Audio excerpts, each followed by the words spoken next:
Hello दोस्तों, मैं Sunita single अपने चैनल एस्ट्रो लिंक में आपका हार्दिक स्वागत करती हूँ। दोस्तों, जैसा कि आप जानते हैं कि 17 अक्टूबर से माता के शारदीय नवरात्रे शुरू हो चुके हैं।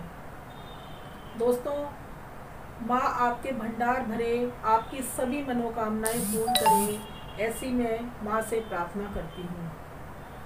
दोस्तों, जो शारदीय नवरात्रे हैं या चैत्र नवरात्रे हैं, दोनों ही नवरात्रों का हमारे जीवन में बहुत महत्व है। कहते हैं कि इस समय माता धरती पर आती हैं और अपने भंडार खोल देती हैं। अब किसको क्या मिलता है, ये तो अपनी अपनी किस्मत है। दोस्तों, हमें नवरात्रों के व्रत सारे रखने चाहिए। अगर हम सारे नवरात्रे नहीं रख पाते तो हमें पहला, चौथा और आखिरी नवरात्रा अवश्य रखना चाहिए। दोस्तों, नवरात्रों का हमारे जीवन में बहुत महत्व है। हमें नवरात्रों के दिनों में 9 बातें मैं आपको ऐसी बताऊंगी कि जिसका हमें विशेष पालन करना चाहिए। दोस्तों, वो बातें हैं, सबसे पहले नंबर पर जो बात आती है कि अगर आप पूरे नवरात्रे नहीं रख पा रहे हैं, किसी स्वास्थ्य की समस्या से या किसी आप बहुत बिज़ी हैं, आपके पास टाइम नहीं है, आप किसी भी वजह से अगर पूरे नवरात्रे नहीं रख पा रहे हैं, तो आपको पहला, चौथा और आखिरी नवरात्रा, यानी अगर आप अष्टमी करते हैं तो सप्तमी और नवमी करते हैं तो अष्टमी, आपको ज़रूर रखना चाहिए। अगर आप ये 3 नवरात्रे रख लेते हैं तो आपको सारे नवरात्रों का फल मिल जाता है। दोस्तों, दूसरे नंबर पर हमें नवरात्रों में ब्रह्मचर्य का पालन करना चाहिए, शारीरिक रूप से और मानसिक रूप से। नवरात्रों के दिनों में हमें ज़्यादा से ज़्यादा धार्मिक बातें अपने मन में लानी चाहिए। हमें किसी की बुराई नहीं करनी चाहिए, किसी का कोई भी गलत कार्य हमसे ना हो, ऐसा हमें कोशिश करनी चाहिए। नंबर 3, दोस्तों, माता को लाल रंग बहुत पसंद है।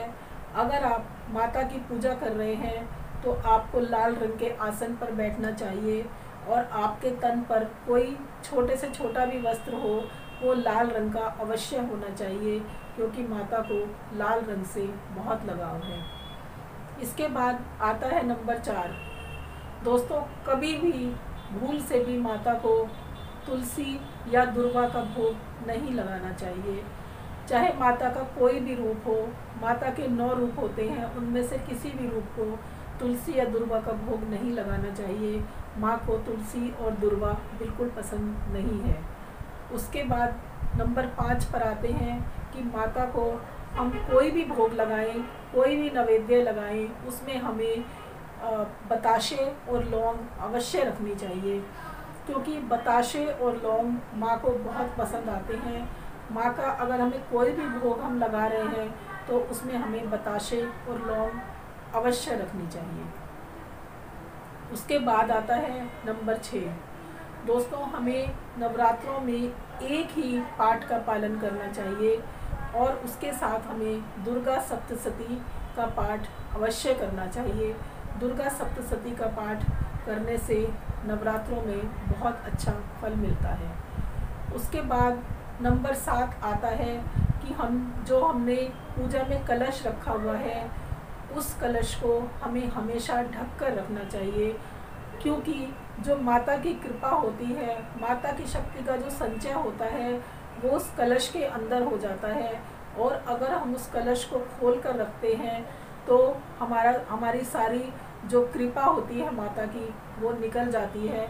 इसलिए हमेशा हमें जिस भी हम घट की स्थापना कर रहे हैं, जिस भी कलश की स्थापना कर रहे हैं, उसे हमेशा ढक कर रखना चाहिए।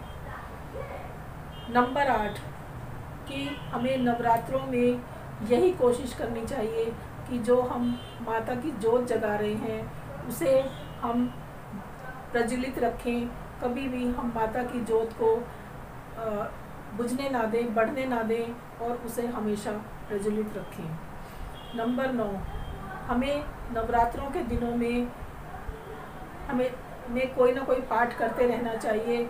माता का गुणगान करते रहना चाहिए और हमेशा अच्छी अच्छी बातें ही सोचनी चाहिए। दोस्तों, अगर आप नवरात्रों के दिनों में इन 9 बातों का पालन करते हैं तो माता रानी आप पर हमेशा कृपा करती है, हमेशा आपका भला सोच करती है। दोस्तों, नवरात्रों के दिनों में हमें हमेशा अच्छा ही सोचना चाहिए। दोस्तों, आज एक बात और है कि हमारे भारतवर्ष में एक अभियान शुरू हो रहा है कि जिसका नाम है कोरोना। दोस्तों, मेरी भी आपसे यही गुजारिश है कि आप घर में रहें, सुरक्षित रहें। आज की वीडियो मैं यहीं ख़त्म करती हूँ। अगर आपको ये वीडियो पसंद आई हो तो इसे लाइक कीजिए, सब्सक्राइब कीजिए और शेयर कीजिए।